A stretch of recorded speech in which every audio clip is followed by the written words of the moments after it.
Hello friends, कैसे हैं आप सभी। तो चलिए मैं आज उसके आगे से स्टोरी शुरू करती हूँ।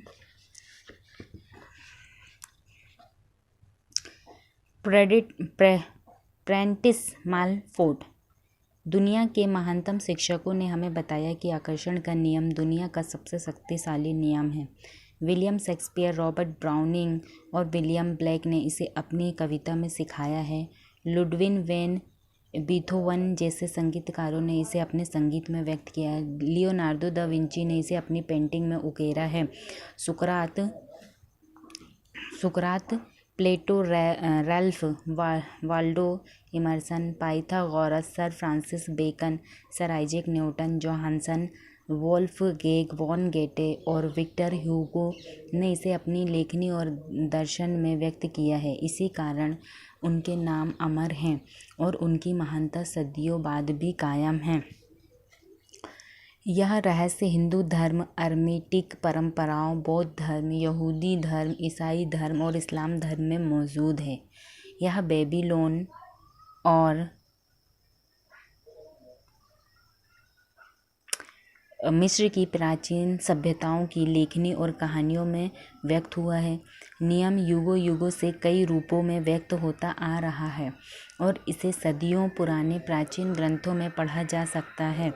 इसे 3000 ईसा पूर्व में पत्थर पर उकेरा गया था। हालांकि कुछ लोग इस रहस्य के ज्ञान को हासिल करना चाहते थे और उन्होंने इसे सचमुच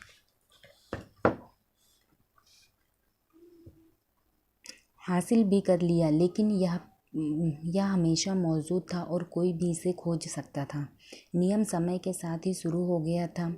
इसका अस्तित्व हमेशा था और हमेशा रहेगा। यही नियम ब्रह्मांड की समूची व्यवस्था, आपके जीवन के हर पल और आपके जीवन के हर अनुभव को तय करेगा। इससे कोई फर्क नहीं पड़ता कि आप कौन हैं या आप कहाँ हैं। आकर्षण का नियम आपके समूचे जीवन के अनुभवों को आकार दे रहा है। यह सर्वशक्तिमान नियम आपके विचारों के माध्यम से ऐसा करता है। क्या बात है ये? यह सर्वशक्तिमान नियम आपके विचारों के माध्यम से ऐसा करता है। आप अपने विचारों से आकर्षण के इस नियम को सक्रिय करते हैं। 1912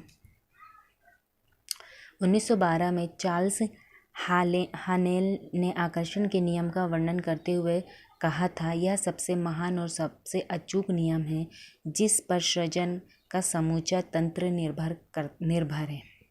ठीक है, तो प्रेंटिस मालफोर्ड के अकॉर्डिंग, उनकी थ्योरी के अकॉर्डिंग इतनी जानकारी हमें मिलती है। अब मैं आपको ये बॉब प्रॉक्टर के बारे में आगे कंटिन्यू करते हैं हम। बॉब प्रॉक्टर का क्या कहना है? हर युग के बुद्धिमान लोगों को इस नियम का ज्ञान था। आप इसे प्राचीन बेबीलोनिया की संस्कृति में भी देख सकते हैं।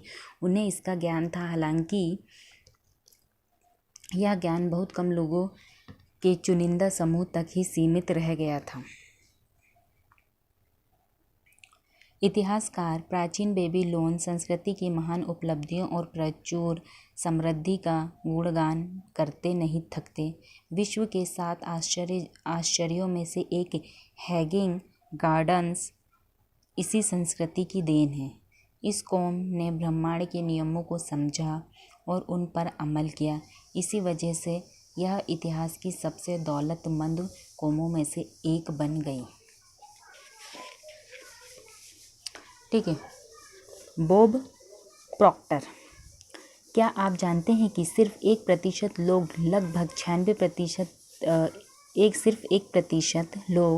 लगभग 96% धन कमाते हैं। Repeat the line. क्या आप जानते हैं कि सिर्फ 1% लोग लगभग 96% धन कमाते हैं? क्या आप सोचते हैं कि यह सिर्फ संयोग है?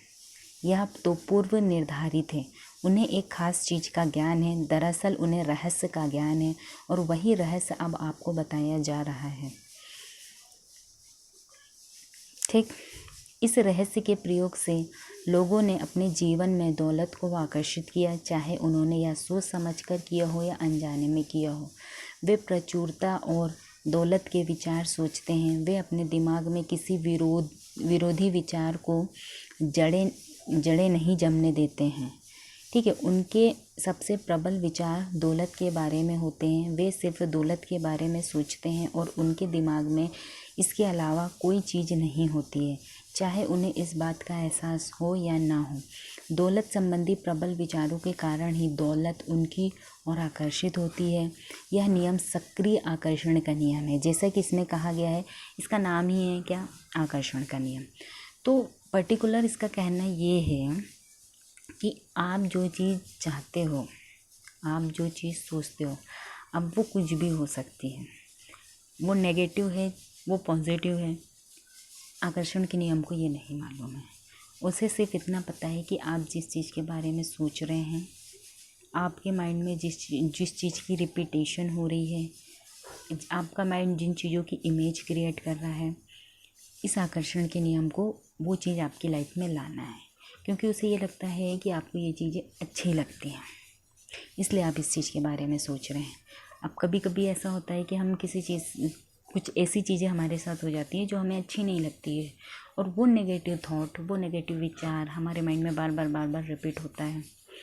जनरली सभी के साथ होता है। लोग सोचते हैं यार मेरे में ही कोई कमी होगी, शायद मैंने ही कुछ गलत बोल दिया होता है ना। कभी कभी छोटी छोटी बातों में जब हमारी बहस हो जाती है तो हम उसमें सोचते हैं, और फिर वही नेगेटिव चीज़ें बार बार हमारे माइंड में रिपीट होती हैं, और उसी तरीके के सीन क्रिएट होने लगते हैं, यानी हमारे और झगड़े होने लगते हैं, या कुछ भी चीज़ें हो, वो हमारे कोई काम हो और ज़्यादा बिगड़ने लगते हैं। तो वो इसलिए नहीं होता, और हम फिर खुद को दोष देते हैं कि हाँ यार मेरी किस्मत में ही ऐसा। तो नहीं, सब हमारे माइंड का खेल है। हमें सतर्क रहना चाहिए, सोचते रहना चाहिए, लेकिन क्या, अच्छा, पॉजिटिव। ठीक है, कोई हर वक्त एक जैसा नहीं होता इंसान का, पांचों उंगलियां इंसान की बराबर नहीं है। सो 19-20 सबकी लाइफ में होता है। हमें ऐसा लगता है कि नहीं प्रॉब्लम सिर्फ हमारी लाइफ में, लेकिन ऐसा कुछ नहीं है। प्रॉब्लम अगर आप सोचोगे तो वो प्रॉब्लम है, नहीं सोचोगे कि वो प्रॉब्लम है तो वो प्रॉब्लम है ही नहीं। उससे आइडेंटिफाई हमने किए हैं कि वो प्रॉब्लम है। सो ये जो लाइन है छोटी सी है, लेकिन ये हमें यही समझाती है कि हमें हमारे दिमाग में सिर्फ उन चीज़ों को रखना चाहिए जो हमें चाहिए, जो हमें अच्छी लगती है ना, जस्ट अपोजिट वो चीज़ें नहीं कि जो हमें चाहिए ही नहीं। लेकिन अक्सर ये होता है, हमें जो नहीं चाहिए होता है वो हमारे दिमाग में ज़्यादा होता है, और हमें जो चाहिए होता है वो बस चाहिए होता है, उसके बारे में हम सोचते कम हैं। तो आज से इस चीज़ को चेंज करेंगे। स्थिति चाहे जैसी भी हो, लेकिन हम उस चीज़ के बारे में सोचना चालू करेंगे जो हमें ज़िंदगी में चाहिए, जो हमारे लिए अच्छी है। ओके, चलिए ठीक है, कंटिन्यू इसके आगे करते हैं। रहस्य और सक्रिय आकर्षण के नियम को बताने का एक आदर्श उदाहरण यह है, आप ऐसे लोगों को जानते होंगे जिन्होंने बहुत सारी दौलत हासिल करके गंवा दी, लेकिन कुछ समय बाद ही दोबारा हासिल कर ली। ऐसा क्यों हुआ? उन्हें